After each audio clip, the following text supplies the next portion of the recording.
Hey, what's going on, guys? Lang and Plays here, back again with another video, and this is going to be my Reminiscent review. I'm actually very excited to even talk about this movie. I don't even talk about movies mostly on my channel, but this one kind of caught my eye a little bit, because no one's really talking about it at all, which is kind of surprisingly enough, right? I mean, right now, as I'm looking at the Rotten Tomatoes score, it's at 40%, which is kind of disgusting to me, because I actually thought the movie was a little bit better than that anyway. 40%, I mean, come on. What movie's really ever 40%? I could see if it was like low budget, terrible sound effects, terrible even visual effects, but I mean, there was nothing really too wrong with this movie. It kind of reminded me of Assassin's Creed 2, the machine that the Anonymous really from Assassin's Creed really reminded me of, the Reminiscent machine, I'm going to call it. And I thought that was really cool. The whole premise around that machine was really interesting, and I thought that's what the whole movie was going to focus on, but it definitely goes all over the place and turns into like a noir instead of a sci-fi, because that's what I thought it was going to be, like a science fiction type movie in a little way. I mean, it's like in the near future, you could even say 2080 if you want. Like the movie's based around climate change and everything like that. Miami's going underwater basically because the the ocean's rising, which I thought was really cool. I really liked that idea. I was like, oh wow, that was a pretty cool idea setting anyway. And honestly, the main character obviously is Nick Banister, which is played by Hugh Jackman, which I thought he did a very good job. And it seemed really weird at certain parts with Hugh Jackman because he seemed like a Wolverine a little bit, and then he had like a limp out of nowhere. I'm like, what is this, Logan? I mean, it seemed really weird. Like you could see him limping at times during the movie. I'm like, why is he limping? I mean, it just seemed kind of weird. I mean, let's say it's a limp now, Hugh Jackman we don't know about.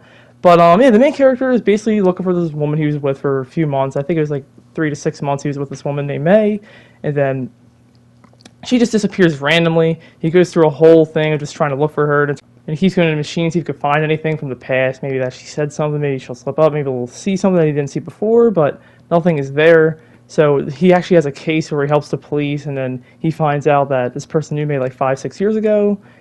And then he even finds out that she knew like this, I guess you call him like a warlord in the city. I don't want to really call him that, but like a criminal basically in the city. He goes and talks to the guy. His name's St. Joe. It's just played by Daniel Wu, I'm pretty sure. And honestly, from there on is like where the action mostly starts, and I thought that was actually really good. The action scene, seeing the bullet like hit the eel casing. I think that's what they were, like little eels. Like it was right in there. That was really cool. It's kind of weird though. It just felt like, I mean, I guess because we know Watts' character anyway. She killed a lot of people during the border wars, I think they were called, and it just seemed like, I mean, there was like no empathy whatsoever or anything like that, which is kind of strange to me. Like there's no empathy towards all in that scene. Like she was just going in and mowing everybody down, which is kind of weird. Especially Hugh Jackman killed that one guy, but that was mostly it. He does like try to find out, see what happened to May 5 years ago, but he does find out that she was basically a junkie at that point, where she was a drug addict, and he doesn't even know like who she really was anymore. He starts questioning himself and everything like that, and then he becomes like very obsessed with just finding her throughout the movie, which I thought was really cool. I like that, like because this is a definitely different character we never seen Hugh Jackman really play before, so he definitely becomes obsessed, which is cool. As the story progresses on, we see that Hugh Jackman is actually looking for the woman named Elsa, only to find out she's actually been killed by the crooked cop who was played by Cliff Curtis and who was with St. Joe during the film. Then the movie turns into actually like looking for the crooked cop, then we find Cliff Curtis. There's like a whole fight scene that goes down, and that scene right there is probably the best fight scene of the whole movie. Even there's only like, what, 2, 3 fight scenes, but that was honestly really good. It was like perfectly scripted out. The way they actually handled that, like the directions and everything like that. The director, Lisa Joy, did a great job on that scene. I mean, especially like just the whole combat and everything like that. Him with the hammer, it was just perfect. Then Nick actually catches a crooked cop. He throws him in the Reminiscence machine. And he finds out May was like double-crossing him, but she actually fell in love with Nick anyway. And then Cliff Curtis got pissed off about that. He basically drugged her up and tried to kill her. But she actually killed herself, so she wouldn't reveal what happened to this kid because the kid is the son of Walter Silvis. And then he had like an affair on his wife. And then that's how Elsa got tied in. And then the son of Walter Silvis actually paid Cliff Curtis' character to hunt and track down Elsa and kill her and the kid, so he would obtain the family fortune. And as Nick finds out, he turns up the machine up to 100, which puts Cliff Curtis' character into a state of just like reliving the same moment over and over again, where he was burned badly by St. Joe. And the movie turns out he confronts the son of Walter Silvis. He goes to jail, and then basically Nick was going to go to jail because he put the crooked cop into a trance, which he was never getting out of, and he kept reliving the same moment over and over and over again. So he was going to go to jail for that. So he cuts a deal with the detective, and turns out the story is told by Watts, which is standing over Nick at the end of the movie with her grandkid. And it turns out it's been a while, and he's been in the machine for probably at least 20 years, reliving the same moment over and over and over again. And that's why I hear him talk about, in the beginning of the movie, his opening monologue.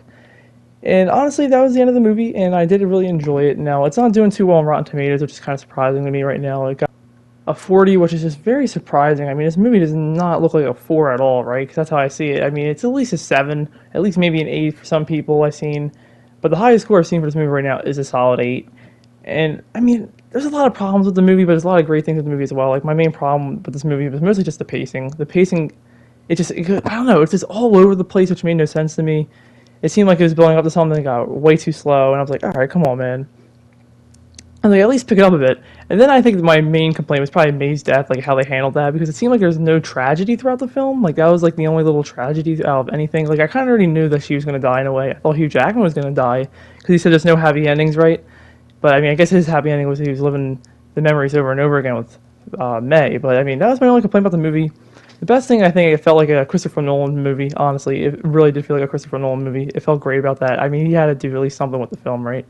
And my favorite part of this whole movie was definitely the setting. I like that near future type stuff. I love science fiction movies like that, at least in the near future. And I definitely like that Miami setting. That was definitely really cool. I didn't really think it was gonna be set in Miami at the beginning of the movie. It didn't seem like that. I thought it was gonna be like somewhere maybe out, maybe in California or something like that. But the ocean is rising, which is really cool.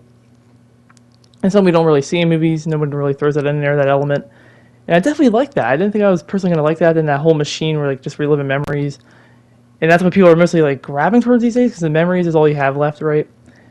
And I don't know, it just really surprised me how well done it was with that. I love the whole anonymous type thing. It definitely reminded me of Assassin's Creed more than anything. They probably took that from Assassin's Creed. They're like, you know what, let's actually kind of make our own thing with this little machine. But yeah, other than that, let me know what you thought of the movie. I'm going to give it a solid 7 out of 10. I mean, the pacing was just a little bit out there, man. I don't know, it could have picked up a little bit. I think it would have made it personally better. And yeah, that's my personal opinion. Thank you for watching. I'll see you in the next video. Peace.